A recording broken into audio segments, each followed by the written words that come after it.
तीन परिस्थितियां लेकर चलते हैं।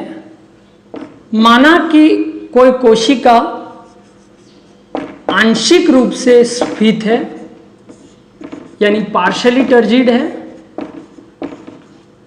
दूसरी परिस्थिति, माना कोई कोशिका पूर्ण रूप से स्फीत है, यानी फुली टर्जिड है। और तीसरी अवस्था कि कोशिका जो है वो श्लथ अवस्था में है, फ्लैसिड है, सिकुड़ी हुई है। तो इन तीनों परिस्थितियों में यह समीकरण बदलता रहेगा। dpd बराबर OP माइनस TP, ये समीकरण एग्जैक्टली तभी लागू होता है जब ये अवस्था होती है, यानी कोशिका जब आंशिक स्फीत अवस्था में होती है।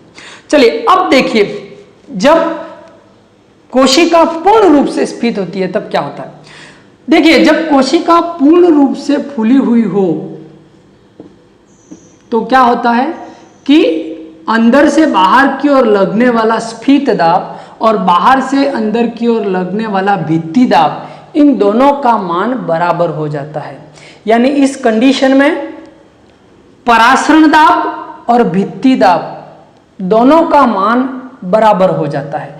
तो अगर हम कहें कि OP का मान TP के मान के बराबर हो जाता है और हमारा जो सूत्र है वो dpd बराबर OP माइनस TP है, तो ये हो जाएगा dpd का मान 0 हो जाएगा। इसका अर्थ क्या है? इसका अर्थ यह कि कोशिका पूर्ण रूप से फूली हुई है, उसको जल की आवश्यकता नहीं है, इसी कारण से dpd जो है वो 0 है, क्योंकि परासरण दाब और भित्ति दाब का मान बराबर होता है। चलिए तीसरी अवस्था, श्लथ अवस्था, यानी कोशिका सिकुड़ी हुई अवस्था में है, उसमें से जो जल के अणु हैं वो बाहर निकल गए हैं। तो उस अवस्था में क्या होगा? तो जब कोशिका सिकुड़ी हुई है तो उस अवस्था में इसका जो वॉल प्रेशर है, भित्ति दाब है, वो कैसा होता है? 0 होता है। तो यहां पर जो है हमारा जो सूत्र है वो होता है dpd बराबर OP माइनस TP। तो यहां पर क्योंकि TP या भित्ति दाब 0 हो जाता है तो dpd का मान किसके बराबर हो जाएगा? OP के बराबर हो जाएगा। यानी जब कोशिका श्लथ अवस्था में होती है तो dpd का मान परासरण दाब के मान के बराबर होता है, क्योंकि इस अवस्था में हमारा जो स्फीत दाब है जो बाहर की ओर लगता है वो 0 हो जाता है। चलिए, तो ये तो dpd, OP और TP में संबंध को हमने पढ़ा। अब हम इन्हीं कंसेप्ट को एक दूसरे नजरिए से देखेंगे। एक नया शब्द है जो इन्हीं पादप जल संबंधों को अलग तरीके से व्याख्या करता है और जिसको कहते हैं जल विभव। इंग्लिश में इसको कहते हैं वाटर पोटेंशियल।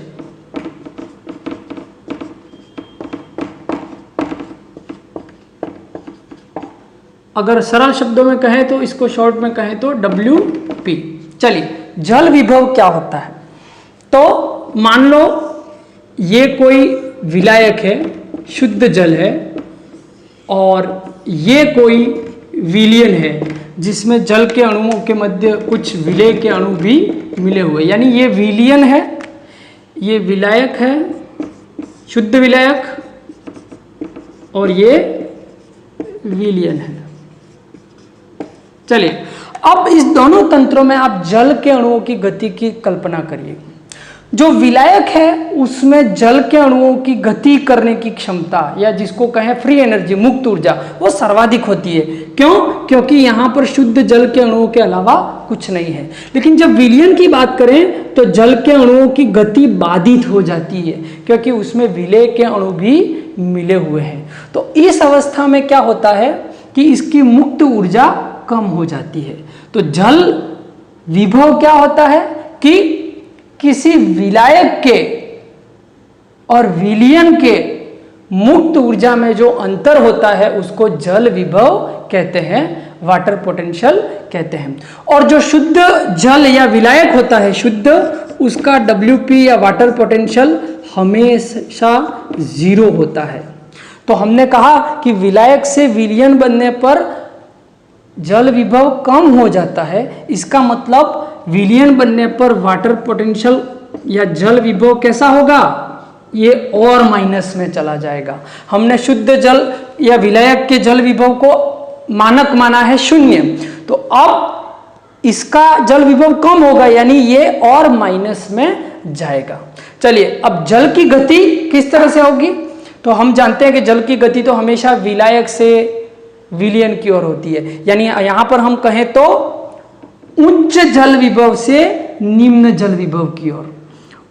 शब्द काम में क्या लेंगे, फ्रॉम हाई DPD, उच्च जल विभव से निम्न जल विभव की ओर जल के अणुओं की गति होती है।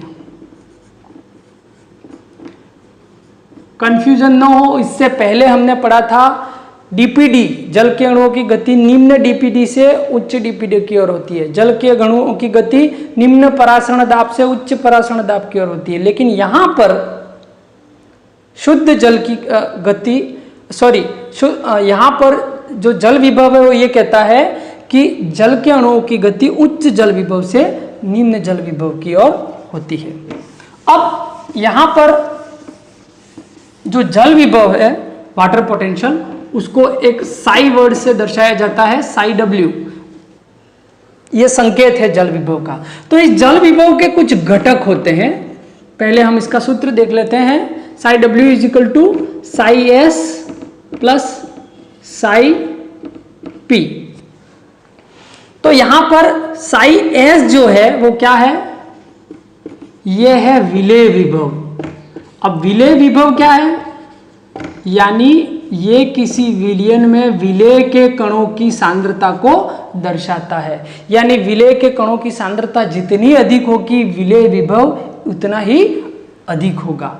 चलिए साई P जो है वो प्रेशर पोटेंशियल दाब विभव को दर्शाता है, और दाब विभव जो है वो किसको दर्शाता है, स्फीत दाब को, यानी स्फीत दाब जितना अधिक होगा दाब विभव भी उतना ही अधिक होगा। तो साई W यानी जल विभव बराबर विलेय विभव और दाब विभव, इन दोनों के मान पर जल विभव का मान निर्भर करता है।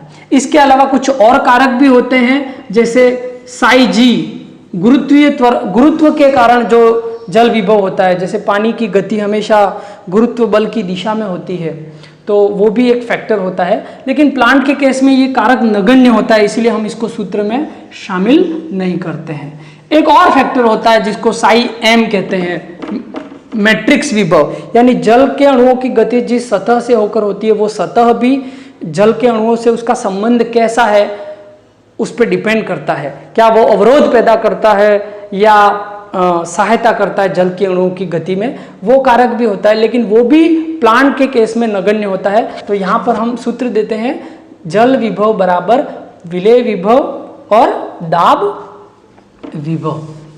तो ये कंसेप्ट है वाटर पोटेंशियल का, जल विभव का। तो अब मैं जो समझाने जा रहा हूँ उसको ध्यान से समझिएगा। हम एक ही उदाहरण पर सभी शब्द लागू करेंगे। वापस वही, ये एक शुद्ध विलायक है और ये एक विलयन है। मैं यहां पर शब्द लिख देता हूं, ये है विलायक और ये है विलयन। चलिए तो ध्यान दीजिएगा, शुद्ध विलायक का परासरण दाब OP निम्न होता है, जबकि विलयन का OP परासरण दाब अधिक होता है। शुद्ध विलायक की DPD निम्न होती है, जबकि विलयन बनने पर DPD हाई हो जाती है, क्योंकि हमने पढ़ा है डीपीडी का मतलब क्या, डीपीडी निर्भर करती है कि विलेय के कणों की सांद्रता कितनी है। लेकिन यहां पर अब उल्टा संबंध हो जाएगा, शुद्ध विलायक का जल विभव WP हाई होता है और जबकि विलयन बनने पर जल विभव निम्न हो जाता है।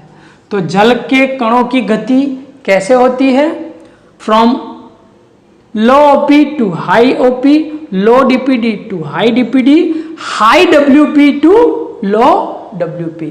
यानी सारांश रूप में कहें तो किसी विलायक में विलेय के अणुओं की सांद्रता जितनी बढ़ती जाएगी उसमें परासरण की गति, जल को शोषित करने की गति उतनी ही बढ़ती जाएगी।